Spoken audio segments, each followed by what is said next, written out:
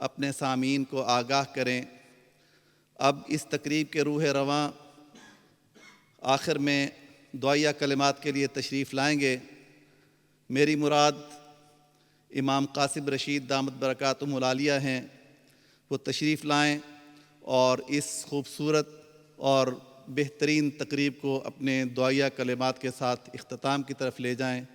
اور میں آپ کی خدمت میں ایک ریکویسٹ کروں گا کہ ایک چیز ہم سے اس پوری ٹرانسمیشن میں جس پہ سپیچ نہیں ہو سکی وہ یہ ہے کہ محرم الحرام کے اندر عام امت کے اندر ایک چیز یہ پائی جاتی ہے کہ محرم کے اندر کوئی خوشی کی تقریب نہیں ہو سکتی، کوئی شادی اور نکاح کی تقریب نہیں ہو سکتی، جبکہ اگر ہم تاریخ اسلام کا مطالعہ کرتے ہیں تو جناب رسول اللہ صلی اللہ علیہ وسلم کا نکاح حضرت صفیہ رضی اللہ تعالی عنہا سے محرم الحرام کے اندر ہوا، اور حضرت حسین رضی اللہ تعالی عنہ کی والدہ محترمہ سیدۃ النساء اہل الجنہ حضرت فاطمہ رضی اللہ عنہا اور حضرت علی ابن ابی طالب کا نکاح اسی محرم الحرام کے اندر ہوا۔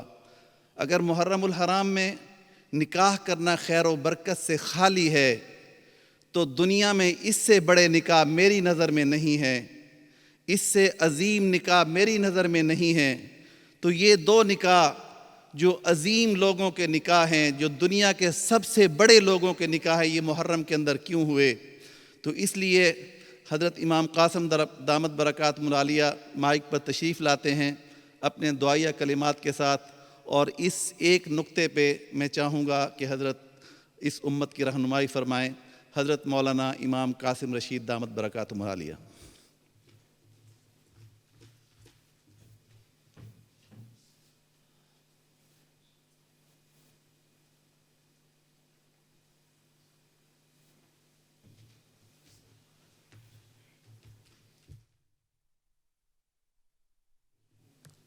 بسم اللہ الرحمن الرحیم، الحمد للہ وکفا والصلاة والسلام علی نبی المصطفیٰ وبعد۔ ناظرین اکرام، ماشاءاللہ آج آپ کے سامنے محرم کے حوالے سے مختلف زاویوں سے اور مختلف پہلوؤں سے گفتگو ہوئی ہے، جس میں اردو زبان میں مختلف تقریریں ہوئیں اور پھر انگریزی زبان میں اس کا خلاصہ بھی ہوا۔ اصل یہ کہ اقرا ٹی وی جو ہے ماشاءاللہ یہ پورے سال اس کی جو ٹرانسمیشن ہے زیادہ تر جو ہے ایجوکیشنل پروگرامنگ کے اوپر ہے۔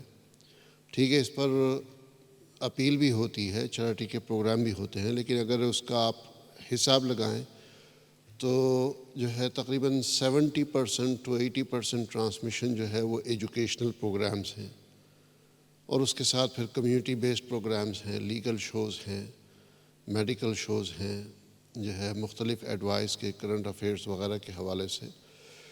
تو الحمدللہ محرم کے حوالے سے ہم لوگ پہلے سے بھی جو ہے آپ کے سامنے پروگرام پیش کرتے آ رہے ہیں، آج بھی یہ پیش کیا اور انشاءاللہ آئندہ کل اور آنے والے دنوں میں بھی ٹرانسمیشن پیش کریں گے۔ اقرا کا مقصد یہ ہے کہ ہم آپس میں اتحاد اور اتفاق کو لے کر کے آئیں، اور جو قرآن کی تعلیمات ہیں، جو حدیث کی تعلیمات ہیں، اس کی ترویج ہو۔ اقرا پہلا لفظ ہے قرآن کریم کا، اقرا بسم ربک الذی خلق، جو حضور صلی اللہ علیہ وسلم پر وحی نازل ہوئی تو سب سے پہلا جو اس کا لفظ تھا وہ جو ہے اقرا، یعنی مطلب اس میں الحمد بھی نہیں، بسم اللہ کی با بھی نہیں، بلکہ اقرا کا لفظ سب سے پہلا لفظ تھا۔ تو الحمدللہ اسی مناسبت سے اس کا یہ نام رکھا گیا تاکہ آپ کو قرآن اور حدیث کی تعلیمات سے لنک کر دیا جائے، اس سے آپ کی مناسبت ہو جائے۔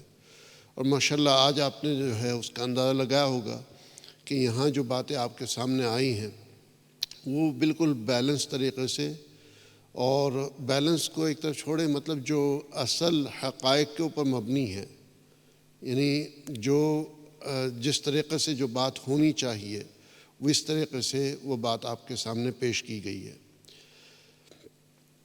اس میں اگر ہم دونوں جانبین سے جو ہے دونوں فرقے یا دونوں مسلک جو ہے ان کی جانبین سے یہ کوشش کی جائے دونوں طرف سے کہ بھئی آگے چل کر کے ہم نے امت کو ایک کرنا ہے، یا یہ کہ جو ہے اپنے اختلافات کے باوجود جو ہے ہم نے محبت اور الفت کے ساتھ ایک دوسرے کا ساتھ دینا ہے، تو پھر یقیناً اس کے لیے کچھ دینا بھی پڑے گا اور کچھ لینا بھی پڑے گا. اس کے لیے جو ہے کچھ کمپرومائز بھی کرنا پڑے گا اور کچھ چیزوں کو چھوڑنا بھی پڑے گا. اور جو باتیں لینے دینے کی ہو رہی ہیں وہ کوئی غیر فطری نہیں ہے، بلکہ ایک مسلمان کی عزت جو ہے وہ اللہ کے نزدیک بیت اللہ کی دیواروں سے بھی زیادہ معزز ہے. کوئی شخص خدا نخواستہ اگر بیت اللہ کو منہدم کر رہا ہے، اس کی دیواروں کو توڑ رہا ہے، تو جو ہے اگر ہمارے دور میں اس طرح ہو تو ہم اس شخص کا کیا حال کریں گے. دیوار توڑنا تو دور کی بات، کوئی وہاں سے اگر ایک پتھر کو میں کیل بھی لگانے کی کوشش کرے، یا کوئی اس میں سوراخ بھی کرنے کی کوشش کرے، یا اس کا پردہ کاٹنے کی کوشش کرے، تو ہم تو مطلب اس کے ساتھ کیا معاملہ کریں گے. لیکن اللہ کے نزدیک کوئی شخص اگر مسلمان کی بے حرمتی کرتا ہے تو وہ اس سے بھی زیادہ برا ہے جو شخص بیت اللہ کی دیواروں کو منہدم کر رہا ہو. تو لہٰذا آپس میں ایک دوسرے کی عزت کرنا، اختلاف کے ساتھ جو ہے مخالفت نہ ہو، اختلاف ہو، جو ہے اختلاف ہر جگہ ہوتا ہے، ہر فیملی میں، ہر گھر میں ہوتا ہے، لیکن اس کے ساتھ ساتھ جو ہے یہ کہ ایک دوسرے کا احترام اور عزت کرتے ہوئے اگر ہم آگے چلتے ہیں تو یقیناً اس کا فائدہ ہوگا. حضرت مولانا نے فرمایا کہ جو ہے اس مہینے میں شادی جو ہے یا نکاح وغیرہ جو ہوتے ہیں تو بعض جگہ یہ ہے کہ اس مہینے میں نہیں ہونے چاہیے، اور بہت سے لوگ جو ہے یعنی دونوں جانبین سے، اور خصوصی طور پر شیعہ حضرات کے نزدیک اور اہل سنہ میں سے بھی جو ہے بہت سے لوگ ان دنوں کا اجتناب کرتے ہیں. حالانکہ قرآن کریم میں اللہ سبحانہ وتعالیٰ فرما دیتے ہیں ان عدت الشہور عند اللہ 12 شہرا فی کتاب اللہ، کہ اللہ کے نزدیک 12 مہینوں کی گنتی ہے، اس میں 4 مہینے ہیں جو کہ محرم ہیں، جو ہے یعنی حرمت والے مہینے ہیں. اسی طریقے سے اور مقامات کے اوپر جو ہے وقت کے بارے میں احادیث میں اور قرآن میں آیا یسألونک عن الاہلہ قل ہی مواقیت للناس. تو اگر محرم کے مہینے میں نکاح یا شادی الاؤڈ نہ ہوتا تو پھر یقیناً اس کی دلیل ہمارے پاس قرآن اور حدیث کی روشنی سے ہوتی. یہ کہہ دینا کہ بھائی یہ تو واقعہ بعد میں پیش آیا اور اس کی وجہ سے جو ہے مطلب ہم نہیں کرتے، تو یہ مناسب نہیں ہے. یعنی ایک تو یہ کہ کوئی محرم کے علاوہ مہینوں کو چوز کرے، اور ایک یہ کہ کوئی اگر محرم میں کر رہا ہے تو اس کو برا سمجھا جائے. تو خود سے اگر نہ کریں تو وہ الگ بات ہے، لیکن اگر کوئی کر رہا ہے اس کو برا سمجھنا جو ہے یہ ہرگز مناسب نہیں. اللہ سبحانہ و تعالیٰ کے نزدیک تمام ایام، تمام مہینے جو ہیں وہ یکساں ہیں. اس کی برکت اور فضیلت مناسبت سے اوپر نیچے ہوتی ہے، یعنی خیر و برکت میں اضافہ ہو سکتا ہے. ماہ رمضان مثلاً ہے اس کی وجہ سے، یوم عرفہ ہے اس کی وجہ سے، یوم عاشورہ ہے اس کی وجہ سے. لیکن کسی ایک دن کو بھی نہ تو قرآن میں اور نہ ہی حدیث میں منحوس نہیں کہا گیا. یعنی اس کے مقام میں اضافہ تو ہوا ہے، اس کی برکت میں تو اضافہ ہوا ہے، لیکن اس کے اسٹیٹس میں کمی جو ہے کہیں پر بیان نہیں کی گئی. تو لہٰذا جو ہے ہمیں ان باتوں کا احترام کرنا چاہیے اور ان چیزوں سے ہمیں باہر نکلنا چاہیے. اور یہ نہیں کہ جو ہے ہم صرف یہ باتیں کہیں، بلکہ اس کے لیے زندہ مثال بھی بنے. اور یہ اگست کا مہینہ ہے، اس مہینے میں بے شمار شادیاں ہوتی ہیں. تو بہت سے وہ لوگ جو کہ مطلب یعنی اس مہینے میں شادی کرنے کے اوپر دوسروں کو برا بھلا کہتے تھے، وہ خود جو ہے اس مہینے میں چونکہ ہال نہیں مل رہے یا چھٹیاں ہیں تو ان ایام میں کرنے کے اوپر جو ہے یا تو مجبور ہیں یا کرنے کی حامی بڑھ لی ہے۔ تو بہرحال اس لحاظ سے جو ہے اس پہ جتنا بھی کہا جائے وہ کم ہے، لیکن یہ کہ بڑے علماء یہاں موجود ہیں اور ان کے سامنے اب کیا مزید میں اس پہ بات کروں۔ لیکن ماشاءاللہ میری جو 2 بیٹیاں ہیں ان کی شادی ہوئی، پہلے مدینہ منورہ میں ہوئی، ایک کی دسمبر کے مہینے میں اور دوسری کی ابھی اس سال فروری میں۔ لیکن میرا جو بیٹا ہے جو ہے، یعنی بیٹوں میں سب سے بڑا وہی ہے، 2 بیٹے ہیں، تو ایک جو ہے 21 سال کا اور ایک 3 سال کا ہے۔ تو بیٹے کا نکاح جو رکھا ہم نے وہ ابھی مطلب یعنی کہہ لیجیے کہ ہفتہ 10 دن کے بعد جو ہے ماشاءاللہ اگلے ہفتے جو ہے نیکسٹ ویکینڈ پہ ان کا نکاح ہے۔ تو وہ اس لیے نہیں کہ بھئی جو ہے ہمارے پاس اور کوئی دنوں کی آپشن نہیں تھی یا کوئی چوائس نہیں تھا، بلکہ اس لیے کہ ایک تبو جو ہوتا ہے، ایک جو لوگوں کے اندر ذہنیت ہوتی ہے، اس کو جو ہے ہموار کرنا اور مثالی نمونہ بننا وہ ضروری ہوتا ہے۔ تو لہٰذا جو ہے ماشاءاللہ ہم خود مثالی نمونہ بن رہے ہیں اس کے لیے۔ تو میری آپ حضرات سے درخواست ہے کہ جو ہے انشاءاللہ میرے بیٹے کے لیے بھی دعا فرمائیے کہ اللہ سبحانہ وتعالیٰ اس کے نکاح میں خیر و برکت عطا فرمائے۔ اب سے 2 ہفتے کے بعد اس کا ولیمہ ہے یہاں کراڈن میں ہی، تو اگرچہ میں ٹی وی پر اس کا تذکرہ نہیں کرنا چاہ رہا تھا، لیکن موہن نے جو ہے یہ ٹاپک چھیڑا تو پھر اب ہم چھوڑ کیسے سکتے ہیں جو ہے۔ تو میں کہتا ہوں کوئی اگر ہمیں چھیڑے گا تو ہم اس کو نہیں چھوڑیں گے، تو لہٰذا اب آپ کو ہم چھوڑیں گے نہیں، آپ کو جو ہے انشاءاللہ ولیمے میں شریک ہونا ہے 21 تاریخ کو جو ہے۔ تو اس میں جو ہے اگر آپ کو دعوت نامہ نہیں پہنچا تو آپ ہمارے آفس سے رابطہ کر سکتے ہیں انشاءاللہ، اور ہم آپ تک دعوت نامہ ضرور پہنچائیں گے۔ جزاکم اللہ الخیر۔ میں حضرت مولانا امداد الحسن نعمانی صاحب سے درخواست کروں گا کہ وہ اسٹیج پر تشریف لائیں اور دعا فرمائیں انشاءاللہ، اختتامی دعا ان کی طرف سے ہو۔ اور آخر میں یہ کہ جو ہے جو اس کانفرنس کا اصل مقصد جو ہے وہ یہ کہ ہمیں ایک تعلیم ملے اور ہمارے جو ہے ماشاءاللہ ایک اچھی پرورش ہو، اس پیغام کے ساتھ میں اجازت چاہتا ہوں۔ حضرت مولانا کی طرف دعا کے لیے چلتے ہیں، بلکہ میں مائک ادھر ہی دے دیتا ہوں، آپ کو ادھر ہی دے دیتا ہوں میں۔ جی اچھا جی۔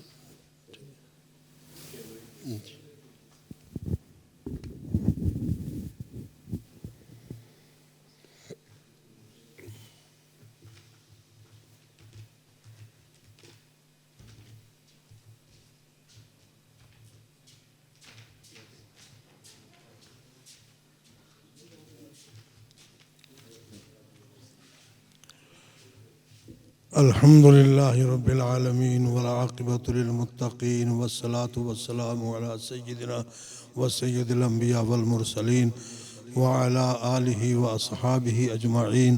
اللہم صلی علی سیدنا و مولانا محمد وعلی آل سیدنا و مولانا محمد وبارک وسلم علیہ۔ ربنا آتنا فی الدنیا حسنہ وفی الآخرۃ حسنہ وقنا عذاب النار۔ واعف عنا واغفر لنا وارحمنا انت مولانا فانصرنا على القوم الكافرين۔ ربنا ظلمنا انفسنا وان لم تغفر لنا وترحمنا لنكونن من الخاسرين۔ یا اللہ، اقرا ٹی وی نے آج کا یہ جو پروگرام مسلمانوں کی رہنمائی کے لیے کیا ہے، اے اللہ اسے اپنی بارگاہ میں قبول فرما، مسلمانوں کو اس سے رہنمائی حاصل کرنے کی توفیق عطا فرما۔ یا اللہ ہمیں سنتوں پہ عمل کرنے کی توفیق عطا فرما۔ یا اللہ ہر وہ چیز جو تیرے پیارے محبوب علیہ السلام نے نہیں کی اس سے بچنے کی توفیق عطا فرما۔ یا اللہ ہمیں صحابہ اکرام کی محبت عطا فرما، اہل بیت اعظام کی محبت عطا فرما، ازواج مطہرات کی محبت عطا فرما، ائمہ اطہار کی محبت عطا فرما۔ یا اللہ ان کے نقش قدم پہ چلنے کی توفیق عطا فرما۔ یا اللہ ہم سب کو اپنے پیارے محبوب علیہ السلام کی سچی محبت عطا فرما۔ یا اللہ آپ کی سنتوں پہ عمل کرنے کی توفیق عطا فرما۔ یا اللہ اس چینل کو دن دگنا رات چوگنی ترقی نصیب فرما۔ یا اللہ امام قاسم صاحب جو الخیر فاؤنڈیشن کے لیے دن رات محنتیں کر رہے ہیں، یا اللہ ان کی محنتوں کو قبول فرما۔ یا اللہ ان کے اس عمل میں برکتیں عطا فرما، ان کے کام میں یا اللہ برکتیں عطا فرما۔ یا اللہ اس اقرا ٹی وی کو مسلمانوں کی ہدایت کا ذریعہ بنا۔ یا اللہ یہاں سے کتاب و سنت کے جو یا اللہ پیغامات جا رہے ہیں، مسلمانوں کو اس کو قبول کرنے کی، حاصل کرنے کی توفیق عطا فرما۔ یا اللہ اس کے ذریعے سے یہاں جو نوجوان نسل ہے، یا اللہ ان کی تربیت کا یا اللہ مولا کریم اس کے لیے اس کو قبول فرما۔ یا اللہ اس وقت مسلمان جس خطے کے اندر مظلوم ہیں ان کی مدد فرما۔ یا اللہ پوری دنیا پہ اپنی رحمت نازل فرما۔ یا اللہ مسلمانوں کو بھائی بھائی بن کے رہنے کی توفیق عطا فرما، مسلمانوں میں اتحاد و اتفاق پیدا فرما۔ یا اللہ باہمی جو دلوں کے اندر نفرتیں ہیں یا اللہ اسے ختم فرما۔ یا اللہ اس کی جگہ پہ محبت عطا فرما، ایک دوسرے کے حقوق کو ادا کرنے کی توفیق عطا فرما، ایک دوسرے کا احترام کرنے کی توفیق عطا فرما۔ یا اللہ اس کے آج کا جو یہ پروگرام ہے اسے اپنی بارگاہ میں قبول فرما، ہم سب کی نجات کا ذریعہ بنا دے۔ اے اللہ ہمارے اٹھے ہوئے ہاتھ اپنی بارگاہ میں قبول فرما۔ یا اللہ حضرت امام قاسم صاحب کے والد محترم جو اس دنیا میں موجود نہیں ہیں، یہ ساری ان کی دعاؤں کا صدقہ ہے۔ اے اللہ جنت الفردوس میں ان کو اعلیٰ سے اعلیٰ مقام عطا فرما۔ ہمارے حضرت مفتی عبد المنتقم صاحب ان کی والدہ فوت ہوئی، یا اللہ ان کی والدہ کو اپنے جوار رحمت میں جگہ عطا فرما۔ جتنے بھی مسلمان اس دنیا سے چلے گئے اے اللہ سب کی مغفرت فرما۔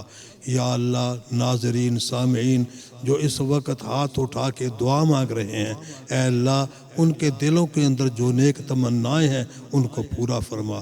جو بیمار ہیں یا اللہ ان کو شفا عطا فرما، جو پریشان حال ہیں ان کی پریشانیوں کو ختم فرما۔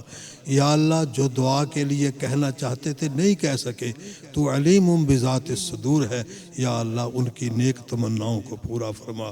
بالخصوص ہماری اولادوں کو یا اللہ دین پہ چلنے کی توفیق عطا فرما۔ جو والدین اپنی اولاد سے پریشان ہیں یا اللہ ان کو والدین کا فرما بردار بنا فرما، والدین کی اتباع کی توفیق عطا فرما۔ والدین کو بھی اپنی اولادوں کی یا اللہ شریعت کے مطابق تربیت کرنے کی توفیق عطا فرما۔ یا اللہ جو مانگا وہ بھی، جو نہیں مانگ سکے اپنی شان کے مطابق عطا فرما۔ اللہم صلی علی سیدنا و مولانا محمد وعلی آل سیدنا و مولانا محمد وبارک وسلم۔ ربنا تقبل منا انک انت السمیع العلیم وتب علینا انک انت التواب الرحیم، وصلی اللہ تعالی علی خیر خلقہ محمد وعلی آلہ واصحابہ وازواجہ وذریاتہ اجمعین برحمتک یا ارحم